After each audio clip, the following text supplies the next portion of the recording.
नमस्ते।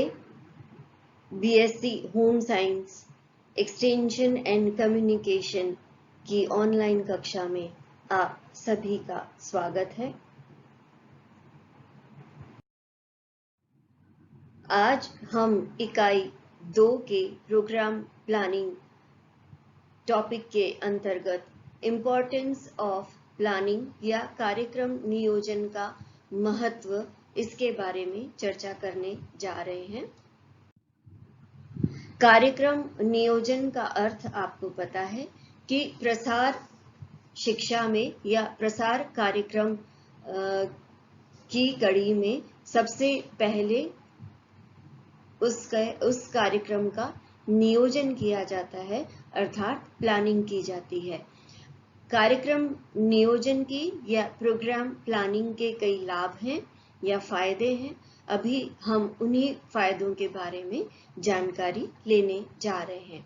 तो पहला फायदा हम प्रोग्राम प्लानिंग का है कि यह विकास की दिशा में व्यवहार परिवर्तन में सहायक है।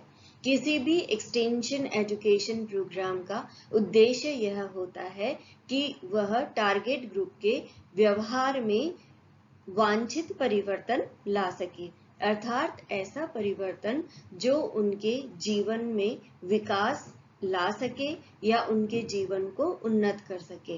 तो प्रोग्राम का नियोजन इस प्रकार से किया जाना चाहिए या किया जाता है कि उनके किस व्यवहार में हमें क्या परिवर्तन लाना है जिससे उनके जीवन में सुधार आ सके, इसकी प्लानिंग कर ली जाती है पूर्व में ही, और इस प्रकार से उनके व्यवहार में वांछित परिवर्तन लाने में कार्यक्रम नियोजन सहायक है। दूसरा इसका लाभ है स्थानीय समस्याओं का समाधान। किसी भी कार्यक्रम नियोजन के करते समय यह ध्यान रखा जाता है कि वह स्थानीय समस्याओं से संबंधित हो। अगर कोई भी कार्यक्रम स्थानीय समस्याओं से संबंधित नहीं होगा तो वहां के लोग, जहां की कार्यक्रम चलाया जाना है, वहां के लोग इसमें रुचि नहीं लेंगे, और अगर वे रुचि नहीं लेंगे तो कोई भी कार्यक्रम असफल हो सकता है। अतः यह इसका एक आवश्यक चरण है कि कार्यक्रम नियोजन के समय स्थानीय समस्याओं के बारे में जानकारी एकत्रित की जाती है और इस प्रकार से यह उनके समाधान के लिए सहायता करता है। तीसरा जो लाभ है कार्यक्रम नियोजन का, वह है स्थानीय संसाधनों का उपयोग। जिस प्रकार से जो कार्यक्रम है उसकी योजना स्थानीय समस्याओं को दूर करने के लिए बनाई जाती है, उसी प्रकार से वहां के संसाधनों का उपयोग करके ही उन समस्याओं का समाधान भी निकालने की कोशिश की जाती है। उदाहरण के लिए किसी जगह पर आम अगर ज्यादा होता है और अगर हम उन्हें टमाटर की प्रिजर्वेशन के बारे में बताएं तो उनके लिए वह कार्यक्रम उपयोगी नहीं होगा। जिस जगह पर आम ज्यादा होता है और वह खराब ज्यादा होता है, ऐसी जगह पे हम आम को अधिक समय तक संग्रहित करने के तरीके अगर उन्हें बता सकते हैं तो उसका लाभ उनको अधिक होगा, बजाय इसके कि हम उनको किसी अन्य भोज्य पदार्थ के बारे में कोई जानकारी दें। चौथा पॉइंट है नेतृत्व व कार्यकर्ताओं में कार्य विभाजन। किसी भी कार्यक्रम नियोजन के द्वारा स्थानीय नेतृत्व को विकसित किया जा सकता है। आप अगर कभी आपका एक्सपीरियंस हुआ हो किसी गांव में काम करने का, तो आप देखेंगे कि वहां कोई ना कोई व्यक्ति ऐसा होता है जिसकी वे सभी लोग बात मानते हैं, और यह प्रगतिशील किसान हो सकता है या प्रगतिशील विचारों वाली महिला हो सकती है या कोई युवा व्यक्ति हो सकता है। तो ऐसे नेतृत्व का लाभ लेकर, इनका सहयोग लेकर हमें उस कार्यक्रम के नियोजन में भाग सहायता मिल जाती है या मदद मिल जाती है और हम उनका कार्य निश्चित कर देते हैं। इसी प्रकार से वह पूर्व में ही निर्धारित कर लेता है कि किस कार्यकर्ता का क्या काम है। सभी के बीच में उनके अलग अलग काम डिवाइड कर लिए जाते हैं।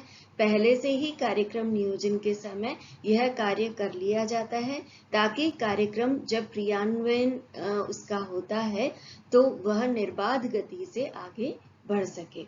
इसके अलावा स्थानीय संस्थाओं के सहयोग प्राप्त करने में कार्यक्रम नियोजन बहुत महत्वपूर्ण है, क्योंकि कार्यक्रम नियोजन में हम हमारे उद्देश्य पहले से ही स्पष्ट कर देते हैं और स्थानीय संस्थाओं जैसे ग्राम सेवा संस्थान या पंचायत या और अन्य कई जो संस्थान गांव की उन्नति के लिए हैं, उनको अगर हम अपने प्रोग्राम के द्वारा या प्रोग्राम नियोजन के द्वारा अपने उद्देश्यों के बारे में बता देते हैं तो उन्हें समझ में आ जाता है कि यह प्रोग्राम बहुत आवश्यक है और बहुत फायदेमंद है और वे अपना सहयोग देने के लिए तैयार हो जाते हैं। इसके अतिरिक्त कार्यक्रम नियोजन के द्वारा किसी भी कार्यक्रम का मूल्यांकन करने में भी सहायता मिलती है, क्योंकि जब हम किसी कार्यक्रम का नियोजन करते हैं तो हम उसके उद्देश्य स्पष्ट रूप से लिख लेते हैं। जब हम उस प्रोग्राम को क्रियान्वित कर लेते हैं उसके बाद में जब मूल्यांकन की क्रिया होती है तो कार्यक्रम नियोजन के समय जो हमने उद्देश्य निर्धारित किए थे उनको दृष्टिगत रखते हुए हम उसका मूल्यांकन कर सकते हैं कि कार्यक्रम के हमने जो उद्देश्य सोचे थे हम उनको प्राप्त करने में कितने सफल हुए या कौन सी कमियां रह गई। इसके अतिरिक्त कार्यक्रम नियोजन क्रियान्वयन को भी सुगम्य बनाता है, क्योंकि कार्य नियोजन में हर चरण कार्यक्रम का प्रत्येक चरण स्पष्ट रूप से उल्लेख किया हुआ होता है और इन चरणों को फॉलो करते हुए हम किसी भी कार्यक्रम को लगातार जारी रख सकते हैं। बीच में ऐसी स्थिति नहीं उत्पन्न हो पाती कि अब क्या किया जाए, क्योंकि प्रत्येक चरण के बारे में विस्तार से और बिल्कुल स्पष्ट रूप से कार्यक्रम नियोजन में लिखा हुआ होता है।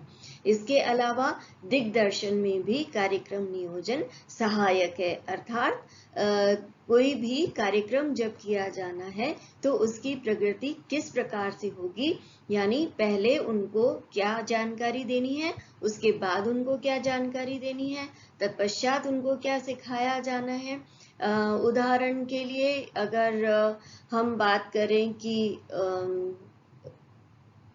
उन्नत खेती किस तरह से की जानी है तो उसके अलग अलग स्टेप हो सकते हैं। जैसे पहले उनको उन्नत खेती के बारे में बताया जाए, उनको हाइब्रिड जो बीज हैं उनके बारे में बताया जाए, उसके बाद में उनको किस तरह से उनको और किस समय उनको अपने खेतों में लगाना है, उससे पहले वे अपने बीज कहाँ से प्राप्त कर सकते हैं, बीजों को प्राप्त करने के लिए उन्हें लोन कहाँ से मिल सकता है।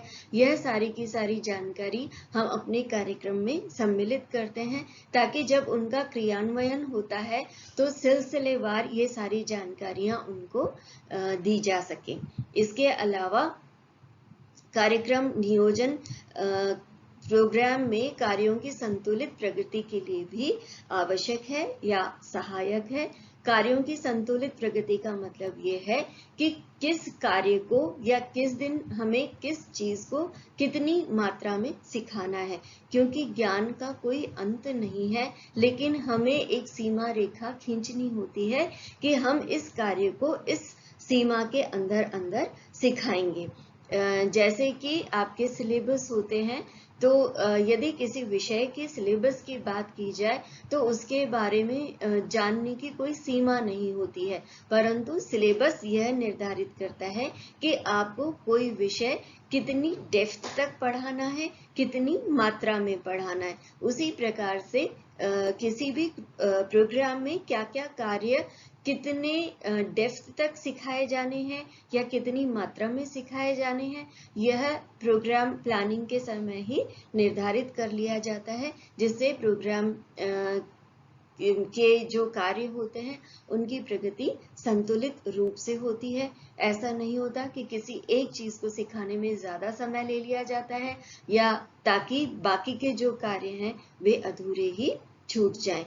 तो इस प्रकार आज हमने जाना कि कार्यक्रम नियोजन के क्या-क्या लाभ हैं। आपने इस ऑनलाइन लेक्चर को सुना, इसके लिए आपका बहुत बहुत धन्यवाद। अब अगले टॉपिक के साथ में मैं पुनः उपस्थित होंगी। नमस्ते।